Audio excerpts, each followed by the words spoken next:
જય દ્વારકાધીશ મિત્રો. તો આવી ગયા છીએ આપણે લક્ષ સેવન માર્કેટની ટિકિટો અને બેનરની સાથે.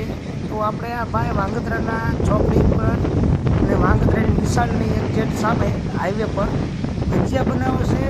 સાથે સાથે અમારા ટિકિટના બેનર પણ તેમની પાસે મળી રહી છે અને અમારું બોર્ડ પણ મારેલું છે. તો અમારા સૌજીભાઈ ફોટા પાડે છે બેનરના, અને રાહુલભાઈ એક વ્યક્તિને સમજાવે છે તેની સાથે ફોન ઘણી જગ્યાએ બીજી ટિકિટોમાં થયું હતું. તો આપણે સૌજીભાઈ સમજાવે છે તમને. આપણે ચાર ભાગ છે, લક્ષ ચાર. બરાબર. ચારેયમાં નોખા ભાગ છે. રેડી? ચાલો હપ્તો 500નો, બીજો 700નો, 800નો, 999. બરાબર. એમાં આપણે ફરજિયાત ઇનામ મેળવેલા. બરાબર. આમાં કોઈ ફોલ્ડ નહીં, કોઈ વસ્તુ નહીં. તમારે બિનદાસથી ટિકિટ ખરીદવાની. બરાબર. તમારે કોઈ પણ વેચાણ કરવું હોય ટિકિટ, તો એમાં પણ સારું તમે કમિશન